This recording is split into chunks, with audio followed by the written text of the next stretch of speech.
Juste quand j'étais sur le point d'aller sur scène devant 1000 personnes, ma belle-sœur m'a poussée par derrière et je suis tombée par-dessus l'auditoire et j'ai terminé à l'hôpital. Tout cela juste parce qu'elle était jalouse de ma renommée. Bonjour, je m'appelle Aïcha et je viens de Turquie. N'oubliez pas de liker et de vous abonner. Mes parents m'ont abandonnée à la porte d'un orphelinat. En grandissant à l'orphelinat, les travailleurs sociaux ont remarqué que mes doigts grandissaient légèrement plus que ceux des autres enfants. Donc quand j'ai eu 7 ans, ils ont décidé de me faire prendre des cours de piano. Tes longs doigts pourraient te faire aller dans un endroit parmi les étoiles. Vraiment? Ce serait super! Ma prof de piano m'a donné des leçons quotidiennes et 1 an plus tard, lorsque l'orphelinat a organisé une levée de fonds, j'ai joué du piano pour la première fois devant un auditoire. Après ma performance, j'ai reçu une ovation de la part de la foule. J'ai été approchée par une travailleuse sociale et une famille. Aïcha ma chérie, voici Serdar et Fouzoun, tes nouveaux parents. J'ai levé les yeux et un jeune couple se tenait devant moi. À côté d'eux se trouvait une fille de mon âge. Bonjour chérie, voici ta nouvelle sœur Fatma. Bonjour Fatma, bonjour monsieur et madame. Oh s'il te plaît, appelle-nous maman et papa. La famille qui m'a adoptée était très riche et m'ont emmenée chez eux dans leur Rolls-Royce. Leur maison était 10 fois plus grande que l'orphelinat. Dès que je suis entrée, Fatma m'a invitée dans sa chambre. Elle était énorme. Regarde mes robes. Je n'avais jamais vu autant de robes de toute ma vie. Je peux voir les tiennes? Eh bien, tu viens de voir, je n'ai que ça. T'es sérieuse? Alors n'essaye pas de prendre les miennes, hein? Quoi? Pourquoi est-ce que je ferais ça? Parce que tu es pauvre et orpheline. Et c'est ce que les pauvres font. Mes parents ont fait une erreur en te faisant venir ici. Et je vais faire en sorte qu'ils te renvoient. Me renvoyer? Qu'est-ce que je suis? Une de tes robes pour laquelle tu peux obtenir un remboursement? J'ai quitté sa chambre. Heureusement, mes parents adoptifs étaient des gens formidables. Ils m'ont traitée comme leur fille. Venez mes chéris, j'ai acheté des chaussures pour vous. Elles sont pareilles, comme ça vous pouvez ressembler à 2 belles jumelles. Merci maman. Mais dès que notre mère est partie, Fatma est de nouveau devenue méchante. Si tu portes tes chaussures, je dirai à tout le monde que tu appelles maman dans ton sommeil. Alors tu ferais mieux de me les donner. Je m'en fiche. Maman nous a acheté des chaussures pour toutes les deux et je vais garder les miennes. J'étais peut-être orpheline, mais je n'étais pas idiote. Je n'allais pas laisser ma nouvelle sœur me commander. Quelques mois plus tard, à mon 10e anniversaire, mes parents adoptifs m'ont finalement acheté un piano pour que je puisse reprendre des cours. Il était beau, il était couvert d'or. Ils ont même embauché la même prof que j'avais dans l'orphelinat, ce qui m'a rendue extrêmement heureuse. Mais dès que j'ai commencé mes cours, Fatma était si jalouse qu'un jour je me suis réveillée et j'ai découvert mon piano détruit. Que s'est-il passé ici? Aïcha, pourquoi est-ce que tu as fait ça? Ce n'est pas moi. C'est elle, maman, je l'ai vue. Comment peux-tu être si ingrate? Nous t'avons offert tout ce dont tu as besoin, et c'est ainsi que tu nous remercies? Incroyable! Fatma a souri derrière le dos de sa mère. J'ai été punie pendant 2 semaines. Mais plus tard, ils m'ont acheté un nouveau piano. Et cette fois-ci, il était bien plus costaud. Donc personne ne serait en mesure de le casser. Et j'étais de retour pour jouer. J'ai pratiqué constamment pendant 4 ans, ignorant les tentatives de Fatma pour me décourager. Et j'ai postulé pour le plus grand festival de musique classique de la ville. Le jour du festival, ma vie a changé. Quand je me suis réveillée ce matin-là, j'ai remarqué quelque chose d'étrange. Mes doigts étaient collés les uns aux autres. Fatma! Au lieu de Fatma, ma mère est entrée dans ma chambre. Bon sang! Qu'as-tu fait à tes mains? Encore une fois, Aïcha, tu nous fais perdre notre temps. Si tu ne veux plus jouer au piano, tu dois nous le dire. Tu n'as pas besoin de faire ça. Mais c'est Fatma qui m'a fait ça. Arrête, Fatma est une enfant comme toi. Ne nous fais pas regretter de t'avoir ramenée ici. Et je n'allais pas les faire regretter. Je suis sortie du lit, je me suis habillée et j'ai décidé de participer au concert, comme ça. Pendant que j'étais sur scène, je me suis ressaisie et j'ai décidé de ne pas pleurer devant les autres, tout comme ma prof me l'avait dit. Et devinez quoi, j'ai été super et j'ai gagné la première place au moment où j'ai reçu le prix. Fatma s'est montrée sortie de nulle part et a rejoint la photo, agissant comme la sœur gentille. À partir de ce moment, elle a complètement changé son attitude envers moi. Félicitations ma sœur, j'avais tellement tort à ton sujet. Eh bien merci. Le lendemain à l'école, elle me collait en disant à tout le monde à quel point j'étais une excellente pianiste. Mais bien sûr, tout ce comportement s'est arrêté quand le gars le plus mignon de l'école m'a approché.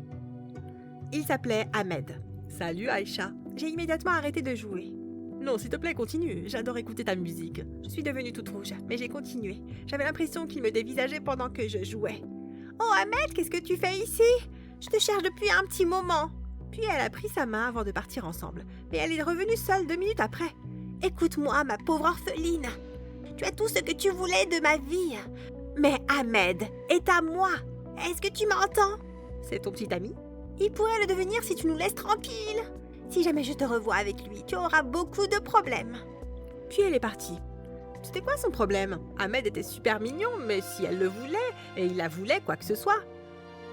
Il y a beaucoup de poissons dans la mer. Mais il semblait qu'Ahmed était plus attiré par moi que par elle, parce qu'il est revenu le lendemain quand je jouais du piano. J'avais allumé ma caméra pour faire une vidéo YouTube quand Fatma est venue furieuse. Tu l'as cherché! Et elle a ouvert un pot de peinture et elle était sur le point de le vider à moi. Mais juste à ce moment-là, elle a glissé, le pot est tombé sur elle, la recouvrant de peinture jaune. Ahmed m'a regardé, puis m'a pris la main et nous sommes sortis. On s'est assis sous un arbre dans le jardin de l'école et c'était l'un des meilleurs moments de ma vie. Aïcha, tu es une excellente pianiste. J'aime le son de ta musique. Est-ce que tu veux sortir avec moi? Vraiment? Mais et ma sœur, je pensais que tu l'aimais. Fatma, je ne l'ai vue que 2 fois et je ne l'aime pas du tout. Quelle idiote! Elle a fait tout ça juste parce qu'elle était jalouse qu'Ahmed me court après. Je t'aime bien. Je l'ai regardé et il m'a regardé. Nos lèvres se sont rapprochées et nous nous sommes presque embrassés. Mais c'est alors que Fatma est apparue dans l'arbre et a jeté le reste de la peinture sur nous rendant tout jaunes. C'est quoi ton problème? J'ai laissé Ahmed et j'ai couru à la maison pour tout dire à maman, mais sa réaction était inattendue. Écoute, j'en ai marre de tes mensonges. Depuis que tu es ici, tu as commencé à accuser Fatma de tout. Et puis, ce n'est pas de sa faute. Et même si c'était le cas, c'est ma vraie fille. Tu veux que je la punisse pour des choses qu'une étrangère dit? Une étrangère? Mais ce n'était pas fini. J'en ai discuté avec mon mari. Nous pensons que c'est mieux si nous te ramenons à l'orphelinat. Quoi? Mais pourquoi? Et ils m'ont ramené le lendemain. Quand ils m'ont lâché devant l'orphelinat, Fatma a dit: je suis désolée, j'ai essayé de faire en sorte que ça marche entre nous, mais tu ne m'as pas écoutée. Ouais, je n'écoute pas les saletés qui sortent de ta bouche. Et j'ai pris mon sac à dos de la voiture avant d'aller à l'intérieur. Encore une fois, après de nombreuses années, j'étais une pauvre orpheline.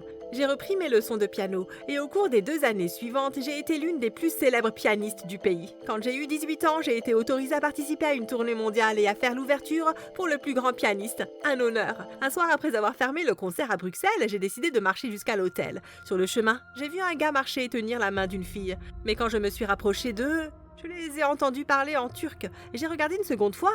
C'était Ahmed. Il m'a aussi vu avant de s'arrêter. Hé, waouh, quelle coïncidence! Et avant qu'il puisse dire autre chose, j'ai vu que la fille qui se tenait à côté de lui était Fatma.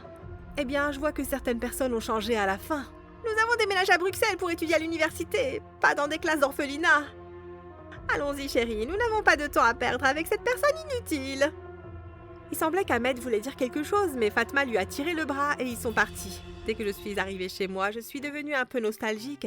J'ai vérifié mon téléphone pour voir des photos et des vidéos de quand je vivais avec cette famille.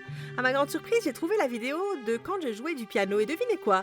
Le moment où Fatma a essayé de jeter de la peinture jaune sur moi a été enregistré. Je l'ai publiée sur mes médias sociaux et elle a atteint des millions de vues du jour au lendemain. Le lendemain, Ahmed m'attendait à l'extérieur d'un théâtre où je me suis produite. Hey, super concert, j'étais dans le public. Oh, je ne savais pas. Tu as été super. Et à propos d'hier, j'ai rompu avec Fatma. Et je me demandais si tu étais disponible pour sortir avec moi. Bien sûr, pourquoi pas. Allons-y maintenant. J'ai toujours aimé Ahmed. Et nous n'avons jamais échangé ce baiser. Donc ça valait la peine d'essayer. J'avais gagné tellement de confiance en moi depuis que j'avais commencé à être devant un public énorme et que je n'étais plus timide. De plus, les garçons étaient à genoux pour moi et j'ai été habituée à l'attention depuis. Nous avons marché jusqu'au sushi le plus proche. Nous nous sommes assis et nous avons discuté avant de dîner. Puis avant de partir, il a dit « Hey, tu veux bien payer l'addition? J'ai oublié mon portefeuille à la maison. J'aurais payé de toute façon. Mais c'était étrange de demander ça. Quoi qu'il en soit, j'ai payé et nous avons quitté la place quand il a continué. Hey, ça te dérange si je dors à ton hôtel ce soir? Mon colocataire a invité sa petite amie. J'avais une chambre supplémentaire. D'accord, bien sûr. Et nous sommes allés à l'hôtel 5 étoiles où je séjournais. Ahmed était dans la chambre à côté de moi. Le lendemain matin, je voulais lui dire bonjour, mais il avait disparu avec tous mes bijoux et de l'argent que j'avais dans les tiroirs. J'ai appelé la police et ils sont venus rapidement et ont commencé l'enquête. 2 jours plus tard, ils ont attrapé Ahmed et l'ont renvoyé dans son pays. Le lendemain, je me suis présentée à mon dernier concert à Bruxelles. Lorsque j'étais sur le point d'aller sur scène devant 1000 personnes, le public a soudainement commencé à pointer du doigt quelqu'un derrière moi. Quand je me suis retournée, j'ai vu le diable courir vers moi. « Tu as fait partir Ahmed. Tu vas partir aussi. » Elle m'a poussée et j'ai volé dans la foule. J'ai eu le bras cassé et j'ai fini à l'hôpital où j'ai passé de nombreuses nuits. À ma grande surprise, maman m'a rendu visite. Je suis désolée pour tout. J'ai vu la vidéo que tu as publiée. Il y a tant de choses que je ne savais pas sur ma fille. Nous l'avons envoyée dans un centre de rééducation. Elle avait besoin d'une aide professionnelle. Mais nous te remercions d'avoir toujours été aussi calme et patiente. Je suppose qu'il est trop tard maintenant pour te demander de revenir dans notre famille puisque maintenant tu as tout. J'ai appris ma leçon. Que dans la vie, tu ne sais jamais comment les choses pourraient devenir. C'est pourquoi je suis heureuse que tu gardes la porte ouverte pour moi. Elle a souri avant de partir. Après 50 ans, quand mes parents adoptifs sont décédés, j'ai entendu les nouvelles en jouant à Beijing. Plus tard, j'ai reçu une lettre disant qu'ils avaient partagé toute leur fortune entre moi et Fatma, en plus de la maison qui était pour moi. J'ai décidé de la transformer en orphelinat pour les enfants de moins de 10 ans.